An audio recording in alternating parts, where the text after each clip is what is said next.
Do you know what I think is crazy? I think I actually prefer Fantastic Beasts: The Crimes of Grindelwald to Fantastic Beasts and Where to Find Them, which is weird. Like, don't get me wrong, The Crimes of Grindelwald is a bad film. It has a thin plot with thinly written characters. There are so many things going on all over the place. There are characters in that film that don't need to be in that film. And overall, I think it is the worst looking film in the Wizarding World franchise. It is just ugly.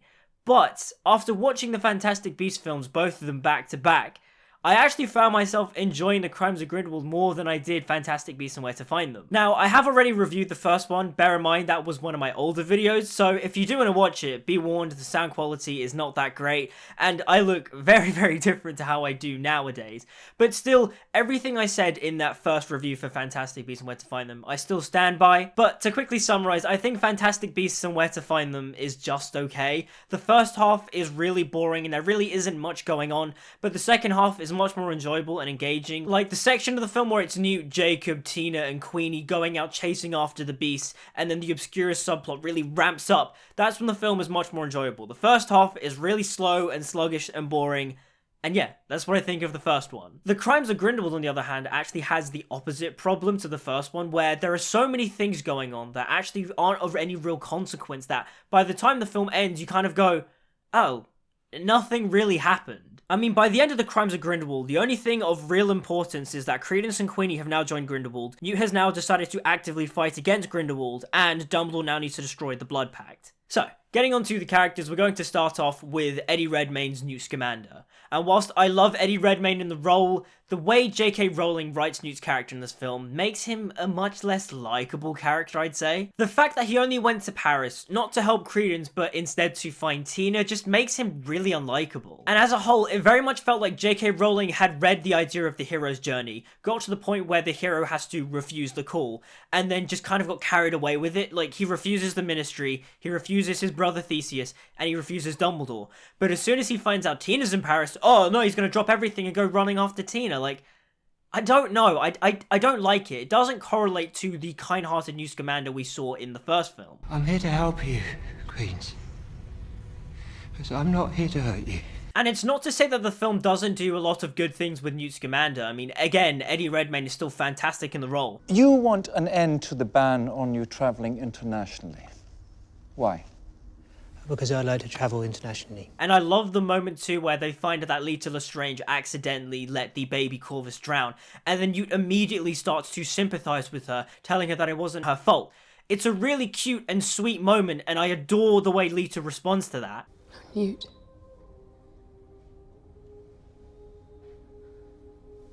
You never met a monster you couldn't love.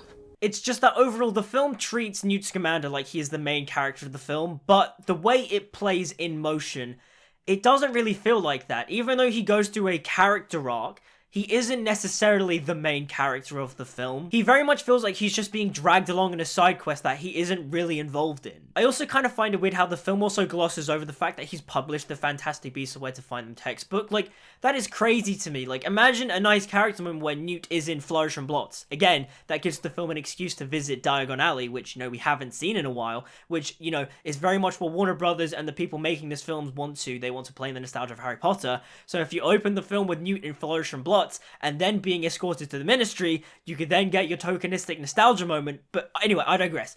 The reason why I don't like the fact that Newt has already published the book is because the film just treats it like Newt is suddenly famous, and it's like, why is he oh, he's published the book? Like, wouldn't that have been a cool thing for us to see? Again, it very much feels like even though Newt Scamander is our main character, he doesn't feel like the main character of this series. Now, Porpentina Goldstein, played by Katherine Waterston, yes, Porpentina Goldstein is actually her full name, doesn't really do anything in the film. Aside from being Newt's love interest and she's an aura that was on the search for Credence, as soon as she meets up with Newt, she doesn't actually really do anything in the film. She is very much just relegated to Newt's love interest. And that being said, I love the relationship between Newt and Tina. Like, it's really cute and adorable.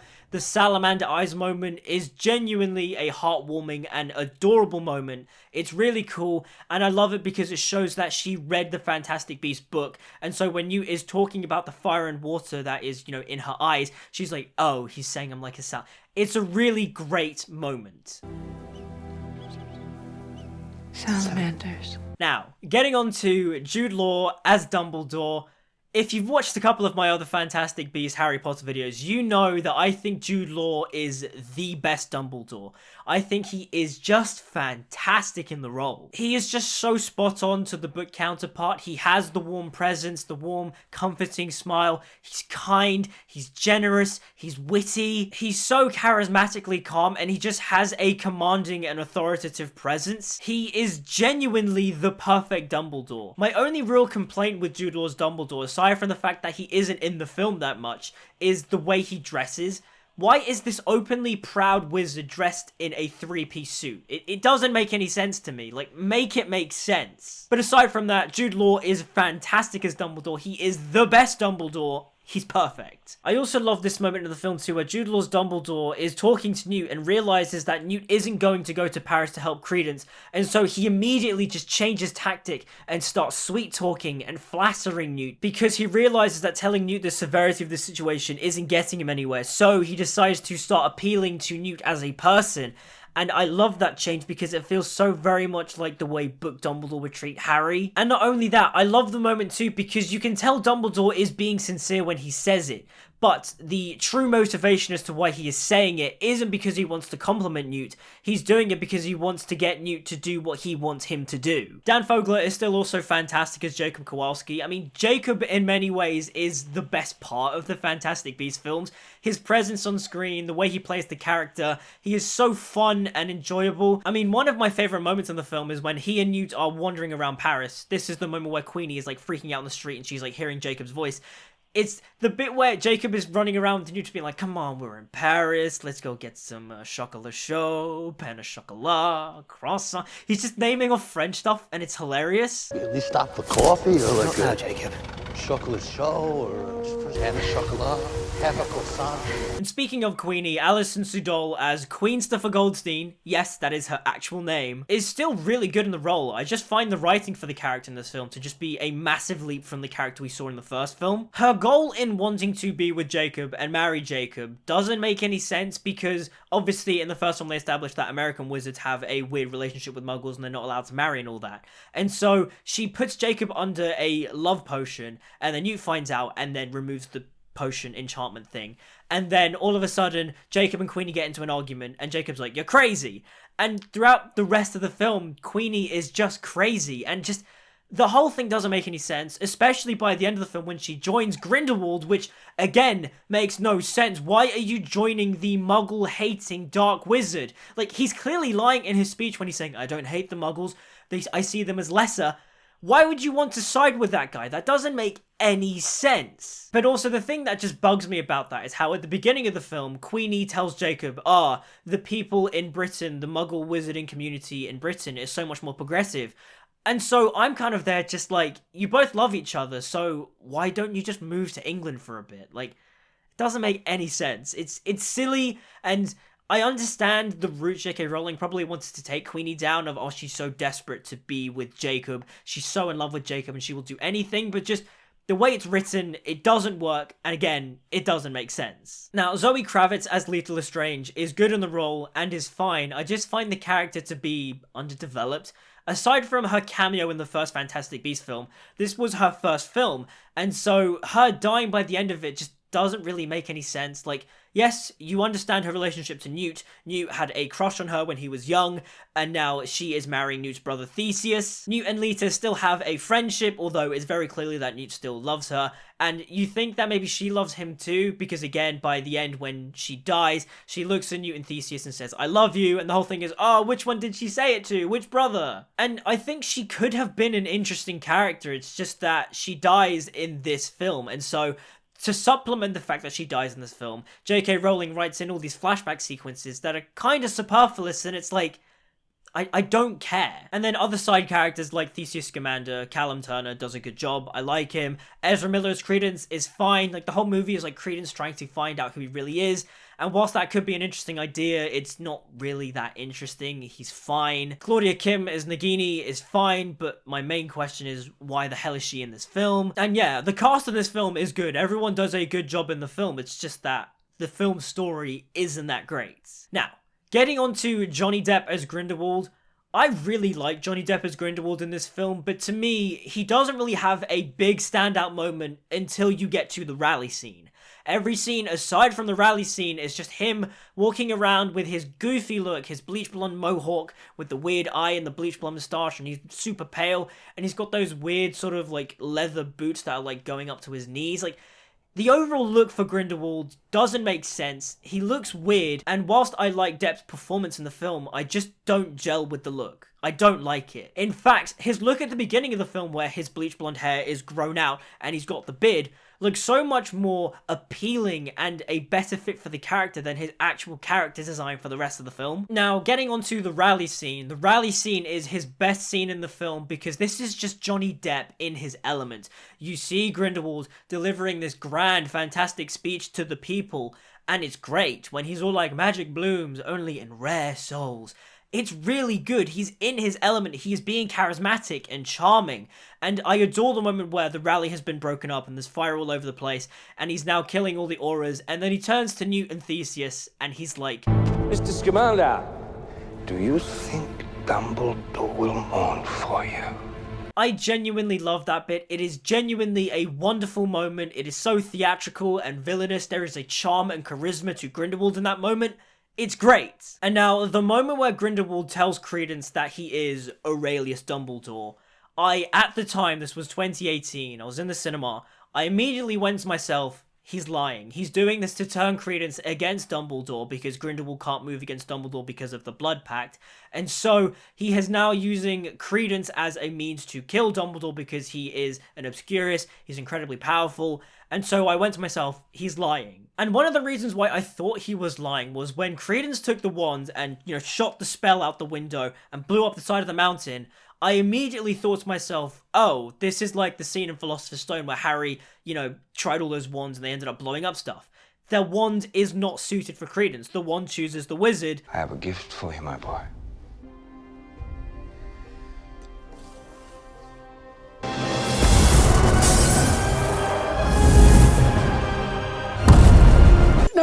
No, definitely not. That's just what I thought in the moment. For all I know, I'm completely wrong and my theory is completely kaput. But still, it very much read to me that Grindelwald is manipulating Credence against Dumbledore. But then there is also the possibility that Credence is a Dumbledore because the Phoenix shows up to him, and I don't know if Grindelwald planted the Phoenix or if this genuinely is, Dumbledore's long-lost younger brother or something. I don't know. And that right there, I think, is the crux of why this film doesn't work. Although the film story is all about who is Credence and people need to protect Credence and all that, there are so many other things and other characters that are involved in this film that are of little consequence. You kind of go, why was this in the movie? Why is Nagini in the film? Why is Nicholas Flamel in the film? Why is Yusuf Kama in the film? He has this whole subplot about wanting to kill Credence because he thinks he is Corvus Lestrange, but you ultimately find out that no, that is not the case, and so it makes Yusuf Kama's role in the film feel kind of pointless. Also, another thing that kind of just bugged me and very much felt like it was the writers going, hey, do you remember Harry Potter? Is when they bring in Professor McGonagall, and it's kind of like, McGonagall should not even be working at Hogwarts in this time. What is she doing in this film? Aside from a cheap name drop and a cheap cameo, she serves no purpose. What is the point? Also, the film just wastes time in Newt's apartment at the beginning of the film. He goes home and then suddenly, because this is a Fantastic Beasts film, we have to show that Newt Scamander has a menagerie of fantastical beasts in his basement. And it's kind of a waste of time because the scene doesn't really set up anything apart from he has an assistant who thinks Newt is attractive. And that's kind of it. What is the point? There is nothing to this scene. It doesn't add any consequences or sets up anything. It's pointless. It doesn't need to be in the film. And from a visual standpoint, Fantastic Beasts: The Crimes of Grindelwald is also the worst looking film in the Wizarding World franchise. I'm sorry, the cinematography is just ugly. The low levels of contrast, there's this weird green-grey tint over everything, and the framing is just horrendous. Mr. Scamander, Do you think Dumbledore will mourn for you? Why is Grindelwald framed in the far right corner? That doesn't make any sense. To me, that shot is connoting Grindelwald feels trapped in the corner. That doesn't make any sense. Why is he framed like that? I remember the shot they used in the trailer looking so much better. Why didn't they use that one? Why did they use the one they used in the... Why? It looks so bad. Also, from a visual effects standpoint, the visual effects in this film are also terrible. The compositing work in this film is bad. You can tell when characters are on green screens. It just doesn't look right. It looks so off and cheap, and I'm like, this is a Harry Potter film. This is a Wizarding World franchise film. Why does this look so bad? How did David Yates make some visually striking Harry Potter films in Order of the Phoenix and Half-Blood Prince? Even though I don't like the colour palette of Half-Blood Prince, it's still a visually striking film. Deathly Hallows Part 1 and Deathly Hallows Part 2, they're all visually striking. Why do the Fantastic Beasts films not look visually striking? They just look dull and ugly. And it's also not just the compositing as well. Some of the CGI also looks pretty bad. Not really on the creatures, they look fine. It's the other stuff. It's the stuff like the Polyjuice Potion effect, which somehow looks better in 2003 than it did in 2018. And then the flying as well. At the beginning of the film, during the big breakout scene, you have the auras flying on broomsticks, and they just look terrible. Like, again, how does the visual effects from 2003, Chamber of Secrets, look so much better than the visual effects in 2018? Like, what happened here? The film score is also fine. Like, James Newton Howard does a great job as per usual. I mean, I adore the main Fantastic Beasts theme. You know, the... That's good. I really like the main theme. It's just a shame that Warner Brothers refuses to use it in the marketing for the Fantastic Beasts films because they just keep using Hedwig's theme, and I'm like, if you want to make Fantastic Beasts an established franchise, don't just rely on the nostalgia of the Harry Potter music. Like, you can use Hedwig's theme, but also use the Fantastic Beasts theme because it's great. I also remember the marketing to this film to rely really heavily on the Deathly Hallows imagery, which I find funny because when you actually watch the film, aside from the Elder Wand, the film doesn't really rely on the Deathly Hallows imagery. As a book fan, I understand why they kept using the Deathly Hallows imagery because the character of Grindelwald, similar to Dumbledore, is obsessed with the Deathly Hallows. It's just that they market it in the trailers like, oh, it's going to be really important, we're going to explore the magic of the Elder Wands and all that. They don't do that, which is just... It's so bizarre. Like, you know Grindelwald has the Elder Wand, but that's it. They don't ever be like, oh yeah, he wants to achieve the status of being Master of Death, being the most powerful. They don't lean into it, so it's superfluous. And look, I know I've harped on about Hedwig's theme, and I'm not gonna lie. Back in 2018, when I saw this film in the cinema, when they revealed Hogwarts Castle and they started playing Hedwig's theme, and the music was all like... I got chills, okay? It's great. I fully fell for the nostalgia bait. I know. I just don't care. It was genuinely so cool to see Hogwarts. They walk through it and they start playing the music. It's a great bit. And to wrap up this review, The Crimes of Grindelwald is a messy film. I don't think it's a good film, but I also enjoy it. I know it's a film that has so many things going on that ultimately have little consequence, but at the end of the day, I find that if you're going to be a bad film, at least you're not boring. Like, I don't think The Crimes of Grindelwald is a boring film because it has so many things going on. You're kind of like, wait, what's going on? So, I'm not bored watching the film. The film doesn't make very much sense, but still, I'm not bored watching it. And yes, it is also the worst looking thing in the Harry Potter Wizarding World franchise, but I do think the film is...